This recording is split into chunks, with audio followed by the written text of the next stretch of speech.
Good afternoon. The State News. I am Adibare Ejimakide. The state government is set to implement reasonable recommendations that will put an end to boundary crisis with its sister states. Governor Ademola Adeleke stated this while receiving members of the National Boundary Commission on courtesy visit to Osogbo. Shahid Adeboje reports.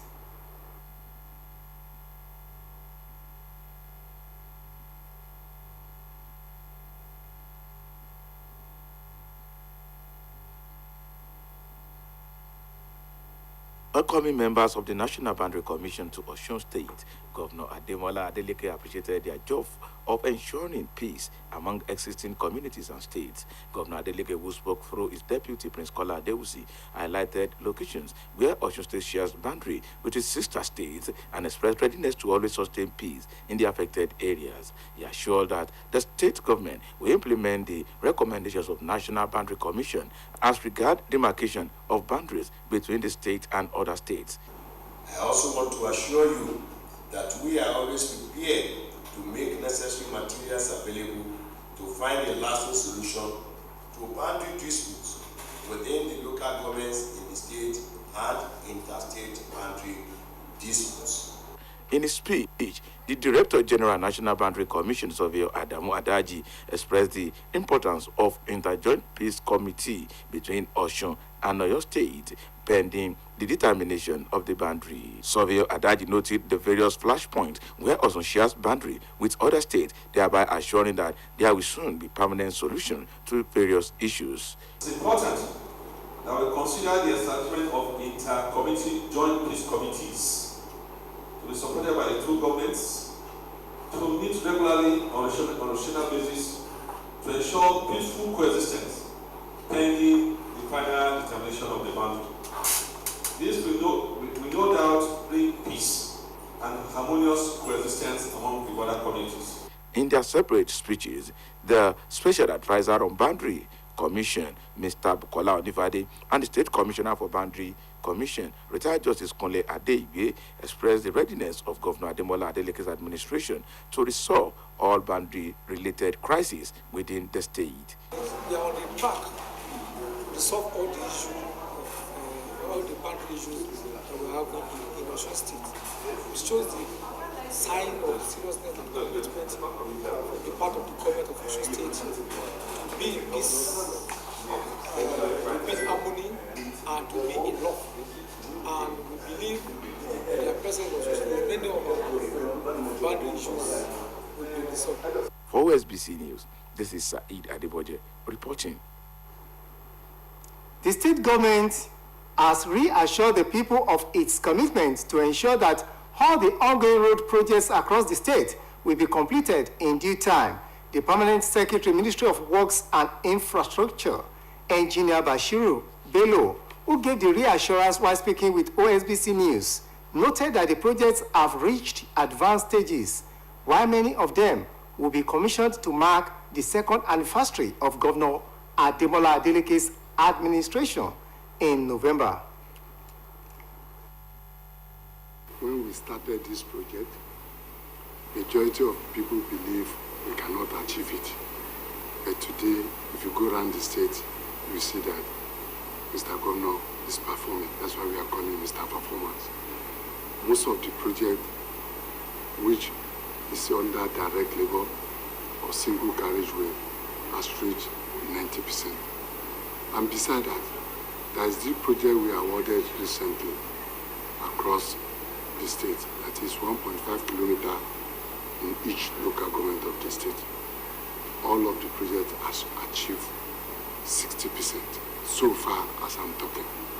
That means before November, that is, by the time Mr. Governor will clock 2 years in office, all these projects will reach 100%. The major project, like dual carriage in Osogbo along Garage, Okefia, Lameko Road. That one has reached 72% as I'm talking to you now. Then we have dual carriage at Ede. That one is almost 65%. Dual carriage at Elisha, the work is ongoing. Seriously, if you get to Elisha, you see that the work is good. At Ife, there is this flyover. As I'm talking to you, nearly all the substructure work which carry the major work of the flyover has been completed. Our target is 2 years in office. A new academic session commenced across the state after a long-term holiday. Observations at schools visited by OSBC News in Osogbo Metropolis revealed that teachers and students hit the ground running for the new academic session. Sanya Onoride has the details.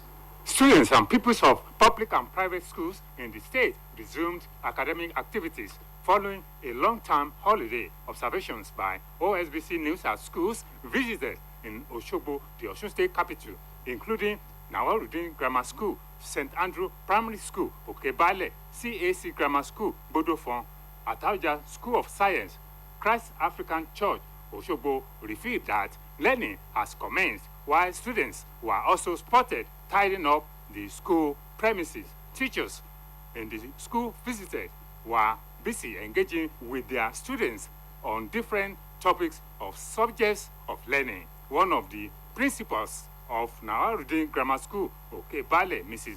Bose Titilawo, said the attendance of students returning on the first day was quite encouraging. Turn up of the student is encouraging like before, because today is the first day and we are able to get at least a turn up attendance from the students. Yes, they are all intact, they are around.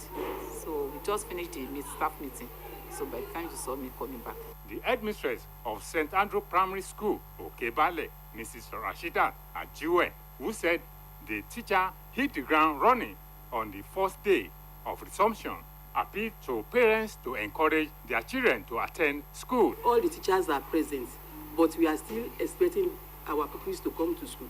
We employ the parents to let their children come to school. It will be recalled that in line with the national policy on education, public and private schools observed the annual 8 weeks holiday to enable the students to rest and refresh for a new academic session. Sonia Onoride reporting for OSBC News. As students in the state resumed for the 2024-2025 academic session, parents have continued to lament the biting economic hardships in the country as a result of the skyrocketing prices of stationery and other educational materials. Those who spoke with OSBC News appealed to the federal government to tackle inflation and reduce the pressure of the financial burden on parents. Oluchi Amuda now reports. Parents and guardians in Nigeria, most especially those whose children and wards have just resumed for the 2024-2025 academic session, are not smiling at the moment. Their lack of smiles may not be unconnected with the huge burden the economic situation has placed on their shoulders over the high cost of stationery and other educational materials. While some parents are complaining as they grapple with rising costs of tuition, transportation, and other basic goods, others feel their dreams of providing qualitative education for their children may be threatened if the situation persists. While speaking with OSBC News, a parent, Mr. Olayeni Lufoye, who was in the market to purchase a new school uniform for his children, said the situation is getting tougher by the day, as inflation has led to a rise in the cost of everything, making it increasingly difficult for parents to breathe. I didn't expect this price, sincerely speaking, because I just, one trouser, 1,008, 1,005, 1,007. Then if you want to buy original one now, like 2,000 upward, but there's nothing I can do. I must buy it. This is not good. It's unfair. It's unfair. It's unfair. It's too cost. Sincerely speaking, it's too cost. Some people cannot avoid this. Some people cannot avoid this. Please, I beg the federal government to reduce this all cost price. Speaking in the same vein, another parent, Mrs. Rafiat Olanius, said her hope is becoming dimmer by the day as the financial burden on parents is now more pronounced. Things are so difficult. It's not being easy. It's only God that is keeping us alive. But what I'm buying right now is very cost. Comparing to my experience so far. Government should please do something about the economy, because economy is so bad right now with what we are facing. They appealed to the federal government to tackle inflation headlong and implement economic policies that will reduce the hardships of Nigerians. Oluchi Amuda, OSBC News. That ends the state news on OSBC TV. Join us at 5 for the evening news. Good afternoon.